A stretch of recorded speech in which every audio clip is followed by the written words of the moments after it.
গতকাল বিকেলের প্রচণ্ড তুষারপাতের ফল। মাঝরাতে 1:30টার সময় উঠে দেখলাম হাফমুন্ডের আলোতে চারদিকটা সাদা হয়ে রয়েছে। আমরাও মেতে গেলাম ফটোগ্রাফির খেলায়। এই ছবিগুলো রাত্রিবেলা তোলা। আমাদের 6 জন ট্রেকারের জীবনে এই দিনটা একটা অবিস্মরণীয় দিন। যে কোনো ভ্রমণ পিপাসু এরম একটা ভোরের স্বপ্ন দেখে। চারিদিক বরফে ঢাকা, মেঘমুক্ত আকাশ, সূর্যের প্রথম আলোয় ঝলমল করছে রঙিন সব পর্বত। প্রকৃতির আপন খেয়ালে আঁকা বরফের আলপনার দিগন্ত বিস্তৃত প্রদর্শনী গেল। বরফ, পাহাড়, নদী আর নীল আকাশ, যেসব দৃশ্যকল্পনা রচনা হলো তার কোনটা ছেড়ে কোনটা ক্যামেরায় ধরবো ভেবে আমরা তখন দিশাহীন। প্রচন্ড অদ্ভুত, অসাধারণ, অকল্পনীয় স্বপ্নের ভোর একটা।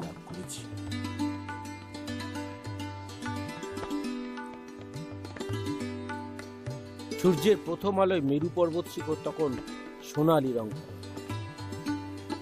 এখন টেম্পারেচার প্রায় -2। অনেকদিন আগে কোথায় যেন একটা তপবনের ছবি দেখেছিলাম, বরফাবৃত ছবি। মনের মধ্যে তপবন বলতেই ওই ছবিটাই ফুটে উঠত। এখানে পৌঁছে বরফহীন ধূসর তপবন দেখে তাই মুগ্ধ হতে পারি। গত সন্ধ্যের বরফপাত আমাকে আমার দীর্ঘ লালিত ছবিটা ফিরিয়ে দিল।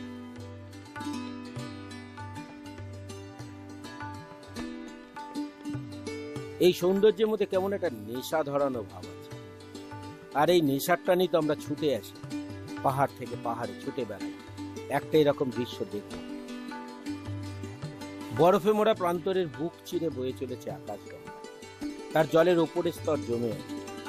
সেই বড় স্তরের নিচ দিয়ে কুলকুল শব্দে বয়ে চলেছে জলের স্রোত, এক অদ্ভুত শব্দবন। এটা এবছরের প্রথম বরফপাত, তাই এই বরফ ক্ষণস্থায়ী। সূর্যের আলোর প্রচন্ড উত্তাপে কিছুক্ষণের মধ্যে একে গলিয়ে দেয়, তাই আমাদের হাতে সময় অত্যন্ত কম। প্রাণ ভরে সর্বোচ্চ উপভোগের জন্য আমরা বিরামহীন ছুটে চললাম। কোন ক্যামেরা অ্যাঙ্গেলে সবচেয়ে ভালো ছবি আসবে তার সন্ধানে অবিরাম অনুসন্ধান চলল। কিছুক্ষণের মধ্যেই ধীরে ধীরে সূর্যের আলো পুরো উপত্যকাটাকে আলোয় ভরিয়ে দিল। আমরা তখন স্বপ্নের সওয়ারি। ছোট ছোট মরা ফুলে বরফ জমে নতুন প্রাণের সঞ্চার হয়েছে বলে মনে হচ্ছিল। শুকনো গাছে, মরা গাছের পাতায় বরফকুচি জমে দারুণ দারুণ সব দৃশ্য রচনা করেছিল। পেটের খিদে আমরা তখন ভুলে গেছি। তখন আমরা মনের খিদে মেটানোর আপ্রাণ চেষ্টায় ব্যস্ত। ক্যামেরার শাটার অনবরত শব্দের তুফান তুলছিল। ব্যাটারির পরোয়া তখন কে করে?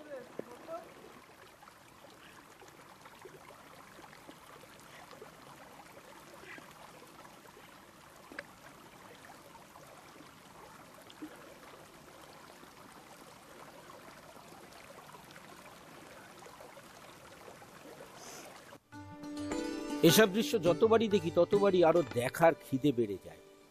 এ একটা যেন কেমন নেশার মতো। নেশার ঘুরে আমরা ঘুরে বেড়াতে লাগলাম।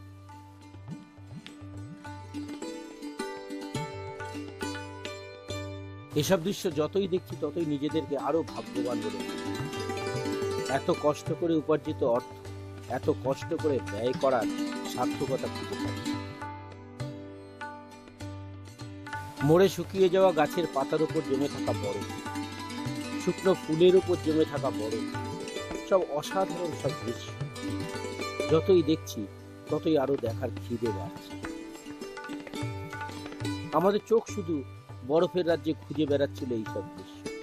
খুঁজে খুঁজে সেগুলোকে যতটা সম্ভব তুলে আনার চেষ্টা। যতটা পেরেছি মনে হয় তার থেকে অনেক বেশি।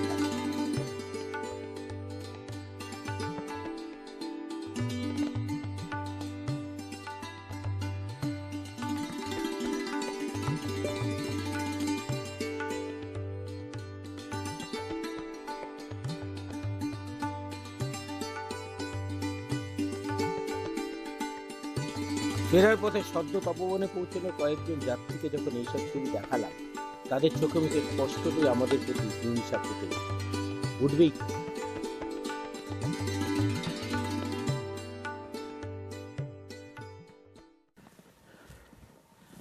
আমরা চলেছি 8টা নাগাদ সংক্ষিপ্ত পাতটা সমাপ্ত করে আমরা চললাম কীর্তি গ্লেসিয়ারের পথে। হালকা বরফের চাদরে ঢাকা চারপাশ। বরফ পাড়িয়ে পথ চলার আনন্দটাই একটু আলাদা। প্রথম দিকে রাস্তাটা প্রায় সমতল, বরফের নানান ভঙ্গিমার ছবি তুলতে তুলতে আমরা এগিয়ে চললাম। কালকের পড়া বরফ আস্তে আস্তে রোদের তাপে হালকা হয়ে আসছে। তার মধ্যে দিয়ে আমরা পথ খুঁজে নিয়ে চলেছি গাইডের তত্ত্বাবধানে। এরকম ব্রাশ আর এরকম পেস্ট দিয়ে দাঁত মেজেছেন কখনো? বরফের রাজ্যে এরকমই কিছু ফ্রেমের সন্ধান করতে করতে আমরা এগিয়ে চললাম। গঙ্গোত্রী গ্লেসিয়ারকে বাঁ হাতে রেখে আমাদের রাস্তা। এটা পুরো গঙ্গোত্রী গ্লেসিয়ারকে দেখা যাচ্ছে এখান থেকে। গতকাল এটাকেই টপকেছিলাম। আমরা যেখানে টপকেছিলাম সেখানে এটা 1 কিলোমিটার মতো চওড়া। গঙ্গোত্রী গ্লেসিয়ারে তাকালে অজস্র কিভার্স চোখে পড়বে। গতকালে পড়া বরফে সেগুলো চকচকে সাদা হয়ে রয়েছে। এখানে গঙ্গোত্রী গ্লেসিয়ার প্রায় 3 কিলোমিটার চওড়া। ওপারেই ভাগীরথী সিংহের গোড়ায় নন্দনবন। বিপজ্জনক অবস্থার কথা বিবেচনা করে গাইড বা পোর্টাররা যেতে রাজি হলো না, তাই নন্দনবন যাওয়ার পরিকল্পনা বাতিল হলো। এই অসংখ্য ক্রিভার্সের জন্য সেই পরিকল্পনা বাতিল করা হয়েছে।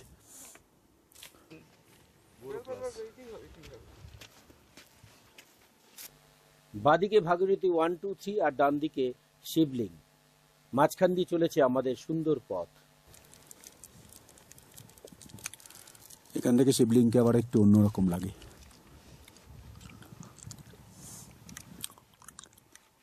গঙ্গোত্রী গ্লেসিয়ারের পাশে একটা খাড়া রিজের অত্যন্ত সরু মাথা দিয়ে আমাদের রাস্তা। দুপাশেই গভীর খাদ। পথের এই অংশটা অত্যন্ত সরু এবং বিপজ্জনক। একটা রিজের সরু মাথা দিয়ে একটিমাত্র পা ফেলার মতো রাস্তায় চললাম আমরা। দুদিকে গভীর খাদ। ছবি দেখে খাদের গভীরতা বা বিপজ্জনকতার অনুভব করা সম্ভব নয়। যারা ওই পথে হেঁটেছে একমাত্র তারাই অনুভব করতে পারবে। এখন রিজের ধার দিয়ে সন্তর্পণে পা ফেলে ফেলে আমাদের এগিয়ে যেতে হচ্ছে সামনের দিকে। কখনো রিজের মাথা দিয়ে, কখনো বা খাড়া গা বেয়ে আমাদের পথ চলা। কয়েক জায়গায় তো 4 হাত পায়ে চলতে হলো। এখানে খুব যে চড়াই উতরে ভাঙতে ছিল তা না, কিন্তু অক্সিজেন লেভেল বেশ কম ছিল, ফলে খুব সহজে হাঁপিয়ে উঠছিলাম।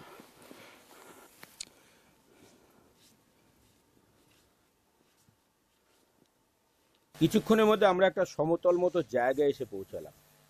জায়গাটা গঠন দেখে মনে হয় কোনো এক সময় হয়তো এখানে কোনো লেক ছিল।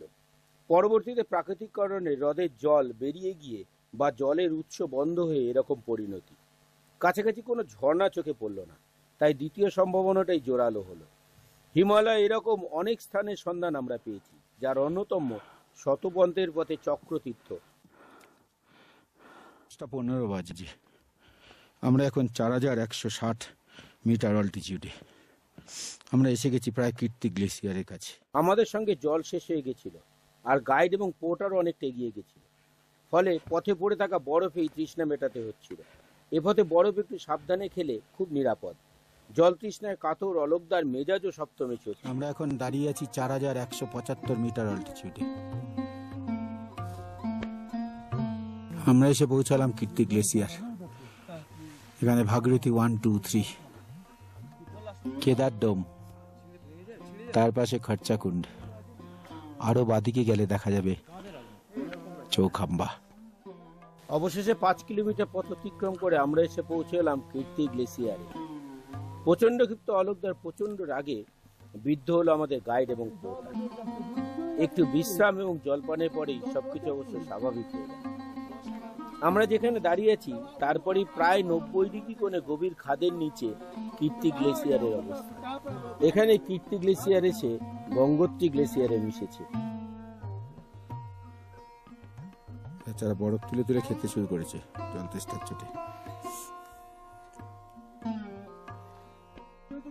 এখানে দাঁড়ালে গঙ্গোত্রী গ্লেসিয়ার এবং ভাগীরথী শৃঙ্গকে পুরোটা দেখা যায়। মনে হয় যেন হাত বাড়ালে শৃঙ্গ ছোঁয়া যায়।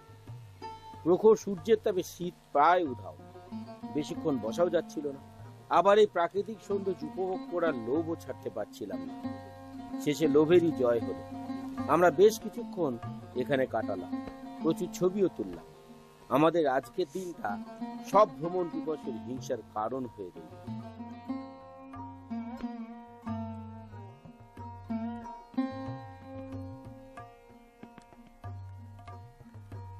কংক্রিট আর শব্দের জঙ্গল থেকে বহু দূরে এরকম এক নিস্তব্ধ নির্মল হিমালয়ের করে বসে আছি, আর সামনে সুউচ্চ পর্বত শ্রেণীর এক নিস্তরঙ্গ বিস্তার। ভাবলেই কেমন একটা স্বর্গীয় অনুভূতি হয়।